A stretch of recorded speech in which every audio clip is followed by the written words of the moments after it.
하나님께서 우리를 당신의 형상대로 지으신 이유는 우리와 일치되기를 원하시는 마음이 처음 사람을 만드실 때부터 있으셨기 때문이 아닐까 생각하게 됩니다. 창세기 1장 26절 말씀입니다. 하나님이 이르시되 우리의 형상을 따라 우리의 모양대로 우리가 사람을 만들고 그들로 바다의 물고기와 하늘의 새와 가축과 온 땅과 땅에 기는 모든 것을 다스리게 하자 하시고, 왜 하필 하나님의 형상을 따라 우리 인간을 만들었을까요? 그것은 하나님의 대리자로 이 세상을 다스리며 살기를 바라시는 마음에서였습니다. 이것은 단지 하나님의 명령을 수행함으로 하나님이 만드신 세상을 우리가 다스리는 일뿐만 아니라 우리로 하여금 하나님의 그 아름다움을 입게 하시려는 것, 그리고 우리와 하나가 되고 싶어 하시는 주님의 마음이 그 안에 담겨 있다고 저는 생각합니다. 하나님은 다른 피조물들은 말씀으로 창조하셨습니다. 하지만 사람만큼은 말씀으로 창조하지 않으셨습니다. 마치 도공처럼 창세기 2장 7절을 보면 땅에서 취하신 흙으로 사람을 빚으시고 그 코에 생기를 불어넣으시자 사람이 생명체가 됐습니다. 라고 이야기합니다. 삼위일체 하나님은 사람을 만들 때 지금 제가 읽어드린 것처럼 서로 협의하셨습니다. 우리가 우리의 모양대로 우리의 형상을 따라서 만들자. 그리고 의견 일치를 이루신 다음에 다른 피조물을 지으실 때처럼 말씀으로 사람을 창조하신 게 아니라 직접 손으로 흙으로 사람을 빚으셨으며 그 코에다가는 당신의 숨을 불어넣으셨습니다. 사람만큼은 하나님께서 말씀이 아닌 직접 행동하심으로 우리 인간을 만드셨습니다. 그것도 하나님의 형상과 모양에 따라서 거기에 자신의 숨을 불어넣은 것이죠.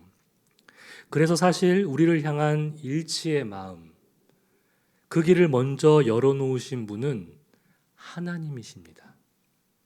우리가 우리 안에 있는 하나님을 향한 일치를 향한 그 갈망을 우리가 알아차리기도 전에 먼저 우리와 하나가 되고 싶어 하시는 그 하나님의 마음, 그러면서 우리 한 사람 한 사람을 만드신 분이 바로 우리 하나님이십니다. 우리는 지금 예수 그리스도를 닮아가는 영적 성숙의 과정에서 우리가 걷게 되는 정화, 조명, 일치, 이 세 가지의 길에 대해서 살펴보고 있습니다. 영적 성숙이라고 하니까 뭔가 우리의 노력, 우리의 열심, 거기에만 집중해야 할 것 같은 마음을 우리는 갖기 쉬운데, 사실 엄밀히 말하면 하나님께서 이 세상을 창조하시고 사람을 지으시면서 먼저 우리를 향한 그 일치의 마음과 행동을 지금 제가 여러분들과 말씀을 살펴본 것처럼 주님께서는 그런 마음을 우리를 지으실 때 이미 가지고 있었던 것을 우리는 엿볼 수 있습니다. 그래서 일치는 다른 말로 표현하면 우리를 향한 주님의 사랑이라고 말할 수 있습니다. 이것이 없다면 결코 우리는 이 땅에 존재할 수 없었을 것입니다. 이런 주님의 마음을 알고 사랑의 마음을 알고 우리가 거기에 제대로 반응하며 살아가는 것이 바로 영적 성숙의 과정이고, 그것은 정화, 조명, 일치를 통해서 이루어지는 것입니다. 그런데 문제는 여기서 과연 우리에게 하나님을 향한 사랑이 있느냐라는 것입니다. 하나님께서는 우리를 당신의 형상을 따라서 지으실 만큼 우리와의 일치에 대한 당신의 마음을 우리의 형상을 만들 때 새기셨습니다. 그런데 반대로 우리는 하나님과 일치를 갈망하고 있습니까? 우리의 일상에서 주님을 향한 사랑은 어떻게 새겨지고 있나요? 우리는 이 질문을 우리 자신에게 묻지 않을 수 없습니다. 왜냐하면 사랑이 없는 일치란 존재하지 않기 때문입니다. 일치를 향해 나아가는 것은 하나님에 대한 사랑이 있기 때문에 가능한 것입니다. 사랑이 없으면 일치도 없습니다. 우리는 지난 시간에 가나의 혼인잔치에 초대받으신 예수님이 그곳에서의 그 물을 포도주로 만드신 이야기를 함께 나누었습니다. 예수님이 보여주신 그 혼인잔치에서의 기적은 단순히 그 현장에서 발생한 문제, 포도주가 떨어진 그 문제를 해결하는 것에 있지 않다고 말씀드렸습니다. 주님의 때에 주님께서 당신의 피로 우리에게 새 생명을 주심으로 우리와 일치를 이루고자 하시는 주님의 마음, 즉 예수 그리스도와 우리의 결혼 이야기가 그 안에 숨겨 있다는 말씀을 드렸습니다. 하지만 우리가 다 알다시피 결혼한 것 자체로 일치를 전부 이룬 것이라고 말할 수 없습니다. 왜냐하면 그 결혼식 다음에는 결혼 생활이라는 것이 있기 때문입니다. 결혼식은 하루 이틀에 끝나지만 결혼 생활은 평생입니다. 결혼식은 두 사람이 부부가 될 것을 서약하고 앞으로 가정을 이루고 살면서 서로에 대한 책임과 의무를 다할 것을 다짐하고 하객들에게 알리는 그런 공적 행사입니다. 이것은 일치를 위한 첫 시작에 불과합니다. 일치는 결혼 생활이라는 현실을 통해서 서서히 이루어지는 것이죠. 그렇다면 주님과의 일치를 우리가 어떻게 이뤄갈 것인가? 함께 읽은 오늘 본문, 이 엠마오로 가는 두 제자의 이야기를 통해서 주님과의 일치를 한번 생각해 보려고 합니다. 두 제자들이 예루살렘에서 엠마오라는 곳으로 향하고 있습니다. 그리고 예수님을 만난 후에 그들은 다시 예루살렘으로 되돌아가는 모습이 오늘 본문에 그려집니다. 이러한 모습은 일치를 향한 우리의 영적 여정의 길을 잘 묘사해 주고 있습니다. 그래서 이 엠마오로 향하는 두 제자의 이야기는 이렇게 시작을 합니다. 13절, 14절 말씀, 새번역 성경입니다. 마침 그날에 그들 가운데 두 사람이 예루살렘에서 한 30리 떨어져 있는 엠마오라는 마을로 가고 있었다. 그들은 일어난 이 모든 일을 서로 이야기하고 있었다. 여기에서 그날이란 예수님께서 죽으시고 부활하신 안식 후 첫날인 일요일, 주일을 말합니다. 이날에 예루살렘에 있던 제자 중 두 사람, 그 두 사람이 엠마오라는 마을로 가고 있었습니다. 이들은 주님이 선택하고 부르신 11명의 사도들이 아니라 주님을 따르던 다른 제자들이었습니다. 이 두 명의 제자 중 한 사람의 이름은 18절에 등장하죠. 바로 글로바입니다. 글로바와 또 한 명의 제자가 예루살렘에서 엠마오로 가고 있습니다. 이 엠마오는 예루살렘에서 약 11km 떨어진 곳이었습니다. 이들은 예루살렘에서 유월절을 보냈을 뿐 아니라 예수 그리스도가 십자가에서 죽은 것을 목격했던 바로 주님의 제자들이었습니다. 이때가 유월절 주간이었기 때문에 예루살렘으로 로마 전역에서 순례자들이 왔을 것이고 온 예루살렘은 예수님의 십자가 처형과 죽음을 목격했고 그 충격에 휩싸였을 것입니다.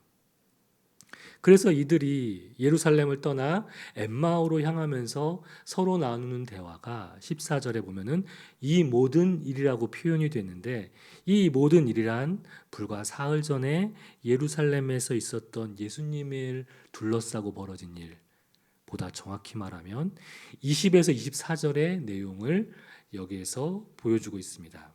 그것은 무엇이냐? 예수님이 이스라엘을 구원하실 분이라는 소망을 가지고 있었는데 대제사장들과 지도자들이 사형 선고를 받게 하고 십자가에 못 박아 죽인 일.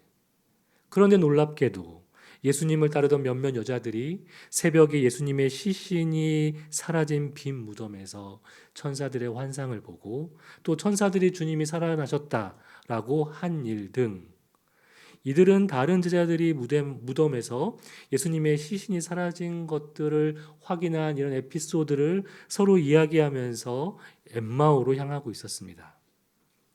그런데 주님이 그들이 가는 길에 슬그머니 나타나십니다. 15절, 17절 말씀입니다. 그들이 이야기하며 토론하고 있는데 예수께서 가까이 가서 그들과 함께 걸으셨다. 그러나 그들은 눈이 가려져서 예수를 알아보지 못하였다.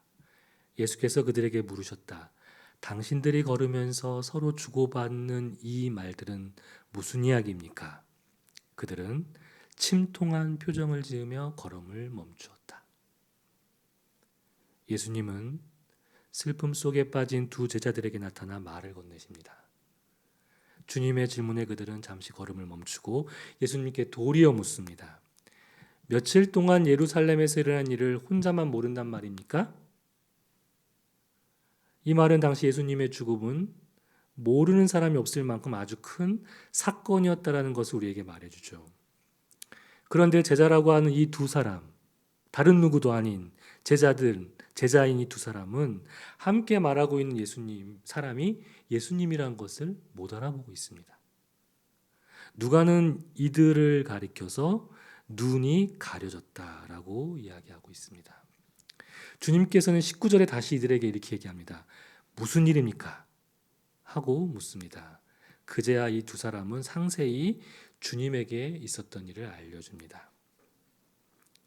예수님이 처형당했던 트라우마의 그 현장을 떠나는 사람은 다름 아닌 주님의 제자들이었습니다. 이들의 슬픔과 충격이 다른 사람보다 더 컸던 이유는 이들이 주님의 제자였다는 데 있죠. 그냥 예수님과 상관없는 그곳에 사는 주민이나 지나가는 그냥 누군가였다라면은 그들이 충격에 빠지지 않았을 것입니다.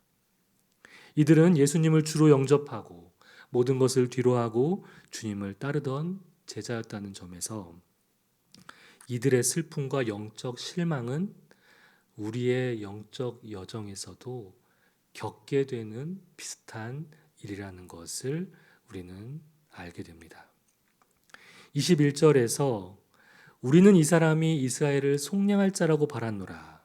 이뿐 아니라 이 일이 일어난 지가 사흘째다라고 하는 말에서 이 두 제자들의 실망감이 얼마나 컸는지를 우리는 짐작할 수 있습니다.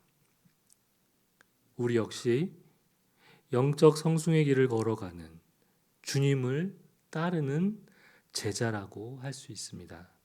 그런데 어떻습니까? 우리에게도 이런 절망의 순간이 여러 가지 일로 주님을 쫓을 때 찾아올 때가 있습니다. 저 같은 경우는 앞이 보이지 않는 상황에서도 과연 이 길을 가야 하는가? 이런 질문이 저를 순간순간 가로막을 때가 한두 번이 아닙니다. 그럴 때마다 저도 엠마오로 도망가고 싶습니다. 나의 기대와 희망이 무너졌다고 생각된 곳에서 벗어나 다른 곳으로 가고 싶을 때가 왜 없겠습니까? 저뿐만 아니라 여기에 계신 여러분들도 여러분들 예수님을 따르면서 여러분들 삶에서 일어나는 여러 가지 어려운 문제들, 이게 왜 내 삶에 일어나지 하면서 여러분 역시도 그 현장을 떠나서 여러분만의 그 엠마오를 향해서 가고 싶었을 때가 있었을 것입니다. 다른 곳으로 간다고 해도 거기에 답이 있으란 법도 없는데 처한 현실의 참혹함을 마주하는 것이 힘들 때 우리는 막다른 골목에서 그런 질문을 만나게 됩니다.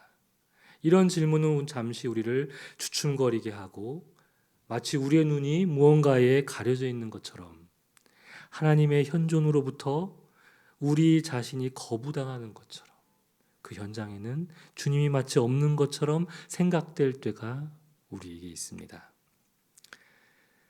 주님께서는 죽은 줄로만 알았는데 주님이 부재하다고 생각한 우리의 길에 찾아오시면서 보란 듯이 우리에게 말을 것입니다. 그것도 우리는 주님을 제대로 알아보지 못하는 상황인데도 말입니다. 너희가 길 가면서 서로 주고받는 이야기가 무엇이냐? 도대체 무슨 일이냐? 우리 상황을 이미 다 알고 계시는데도 불구하고 굳이 주님은 우리에게 물으십니다. 도대체 그것이 무엇이냐고. 어떤 삶의 이슈 때문에 너가 지금 힘들어하냐고.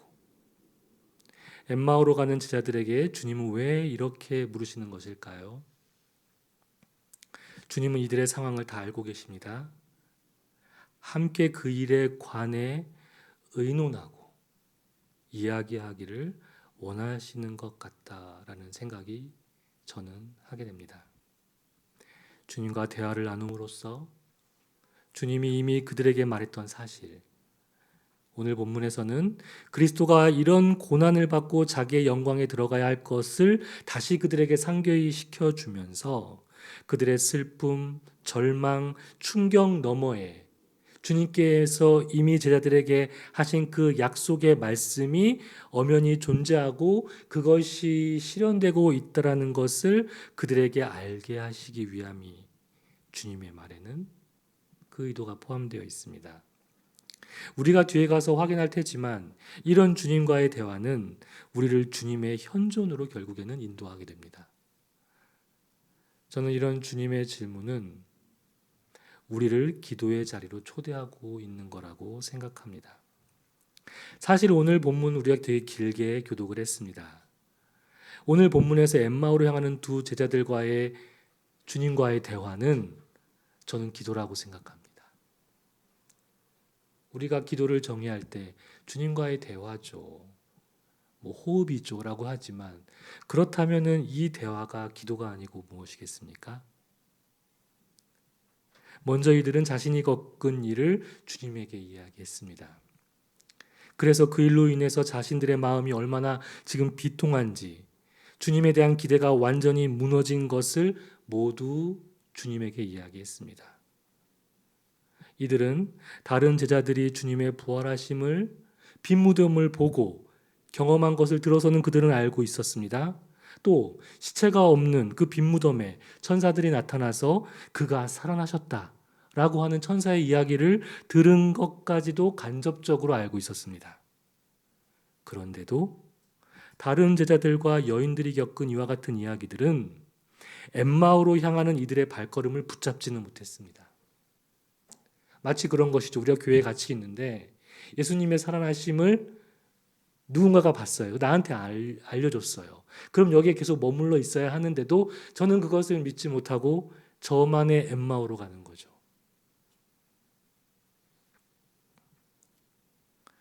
이들의 하소연 섞인 대화 형식의 기도에 주님은 선지자들이 말한 것을 마음에 더디게 믿는 자들이라고 하시면서 이렇게 답해 주십니다.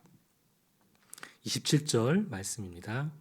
그리고 예수께서는 모세와 모든 예언자에서부터 시작하여 성경 전체에서 자기에 관하여 써놓은 일을 그들에게 설명하여 주었다.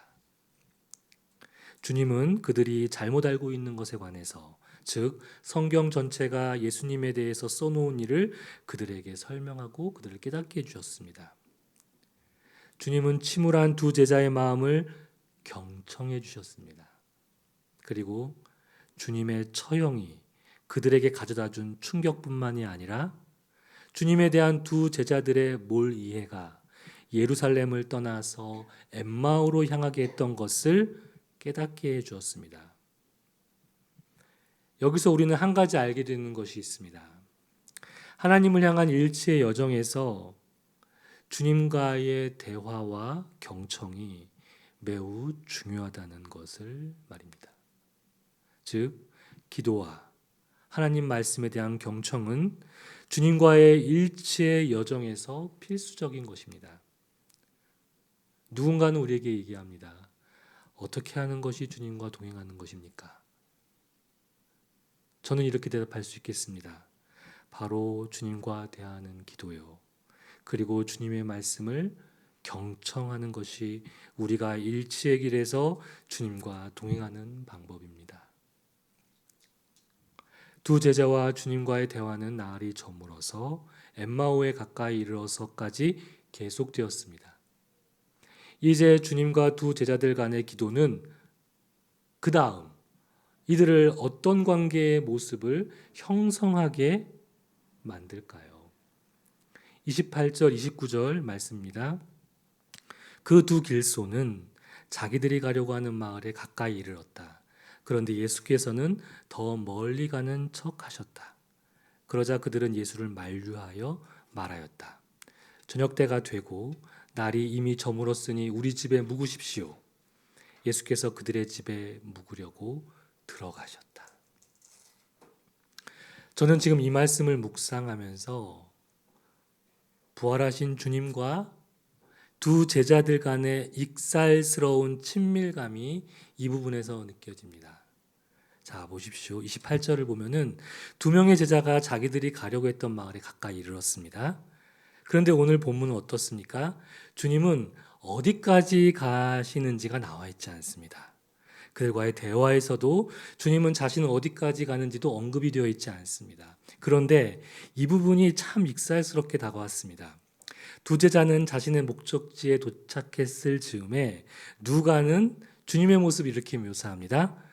그런데 예수께서는 더 멀리 가는 척하였다.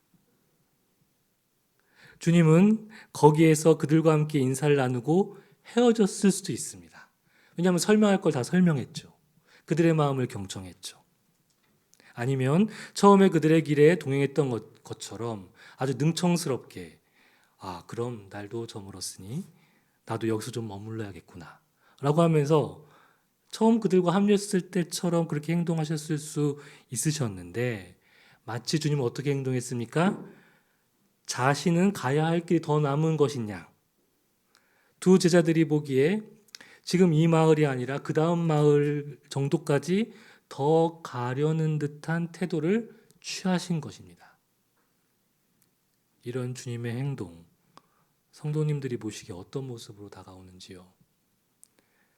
저는 주님이 더 멀리 가려는 척 했을 때 과연 두 제자들은 주님께 어떤 반응을 보이나 주님께서는 한번 그들의 행동과 태도를 개인적으로 보고 싶으셨던 게 아닐까라는 생각을 해보았습니다.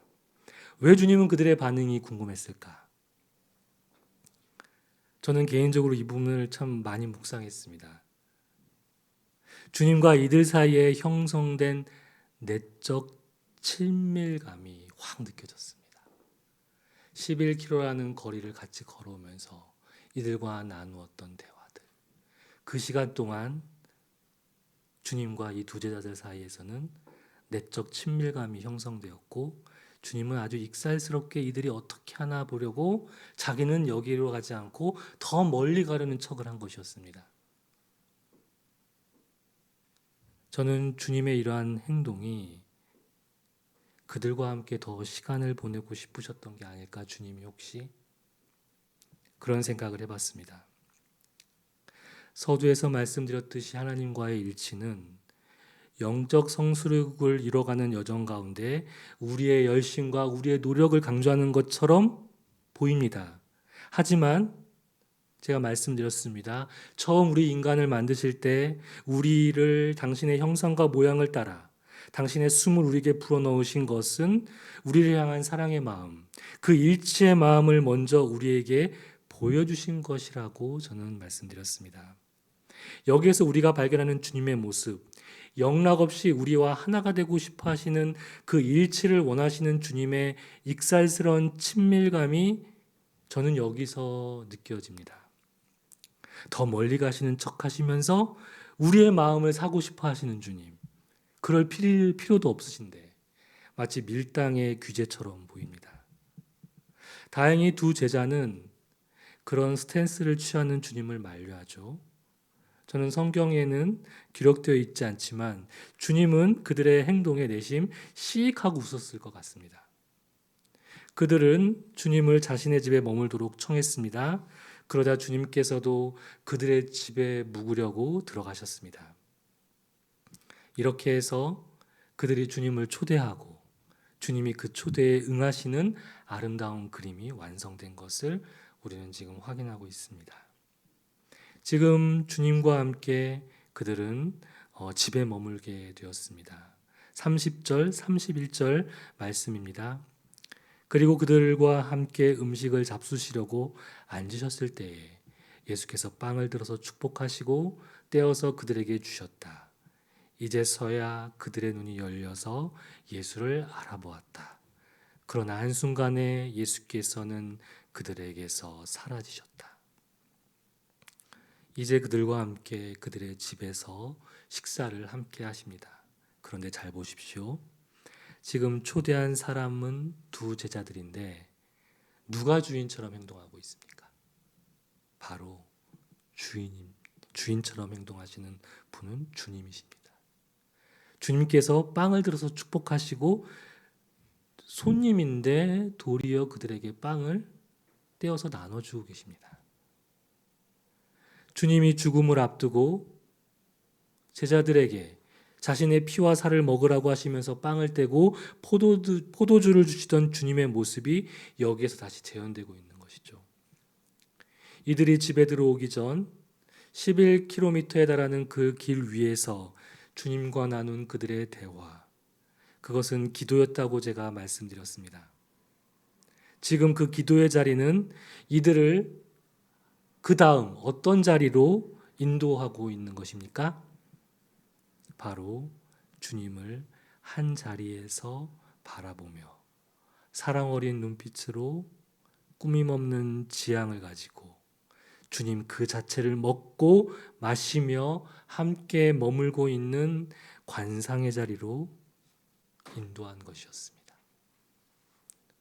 16절에서는 이들이 길에서는 주님인 것을 알아보지 못했던 그들의 눈들이었다고 누가는 이야기하는데 이곳 31절에서 누가는 이렇게 또 얘기합니다. 그제서야 그들의 눈이 열려서 예수를 알아보았다.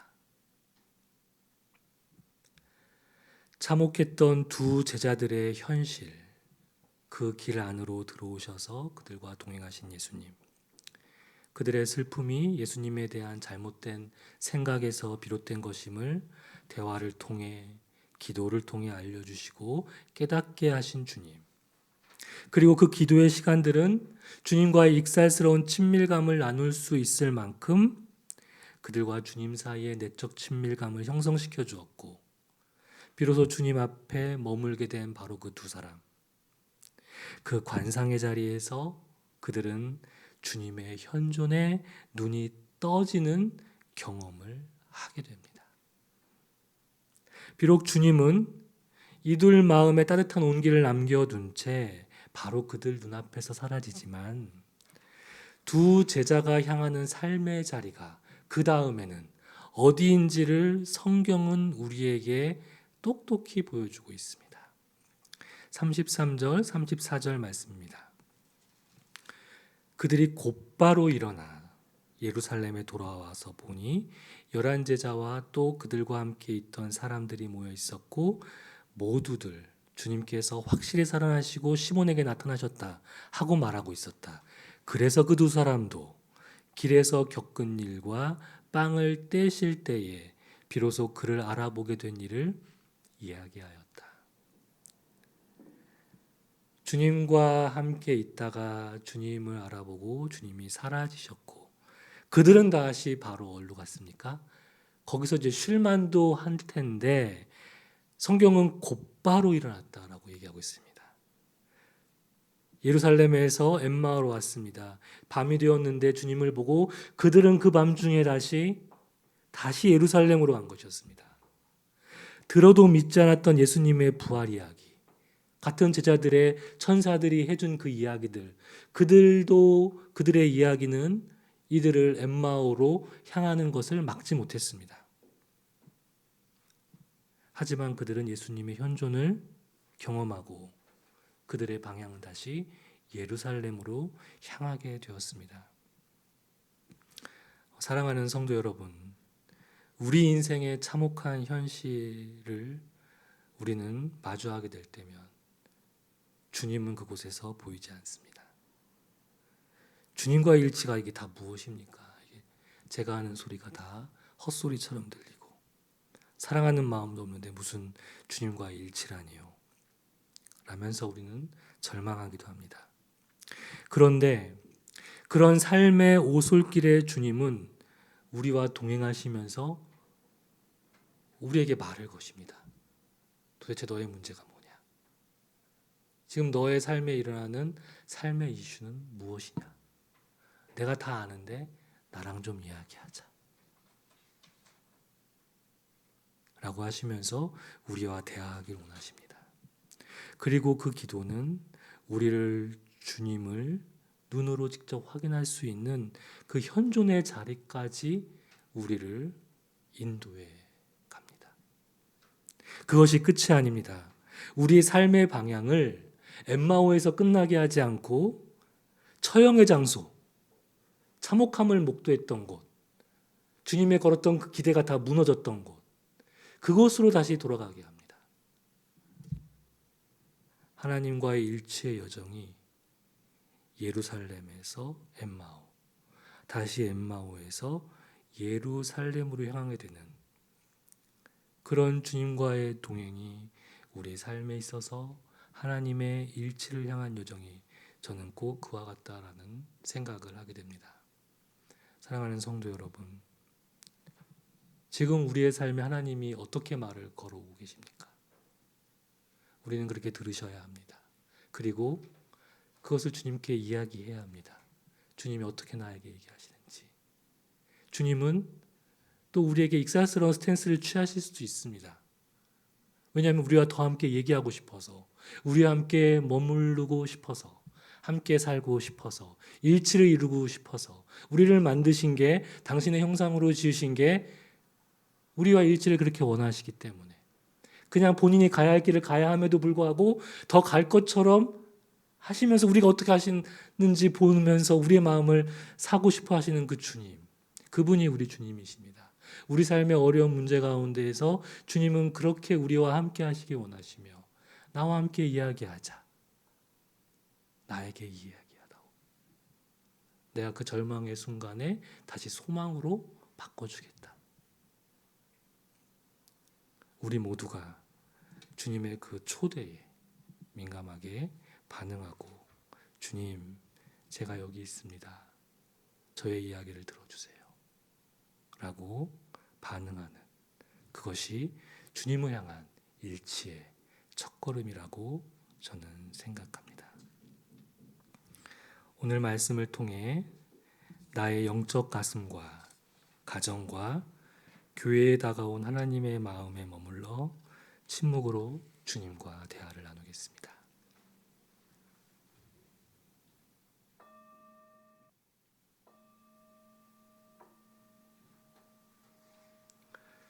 하나님, 사실은 우리가 더 멀리 가는 척하면서 살았습니다. 자꾸 주님을 떠나면 주님께서 나를 붙잡지 않을까 하는 그런 마음으로 살았습니다. 하지만 반대입니다. 주님께서 우리로부터 사랑을 얻기를 또 원하셔서 주님이 더 멀리 가는 척 가시며 우리와 함께 머물기를 원하시는 주님의 모습. 하나님, 이제 그런 거 하지 않고 주님이 우리에게 초대하시는 그 음성에 우리가 주님께 기도로 이야기하는 저희가 되게 하여 주옵소서. 너의 삶의 문제가 무엇이냐? 도대체 어떤 일이 너한테 일어나고 있느냐? 라고 물으실 때 우리의 절망도 우리의 소망도 주님께 다 내어놓는 자들이 되게 하여 주옵소서. 예수님 이름으로 기도드립니다. 아멘.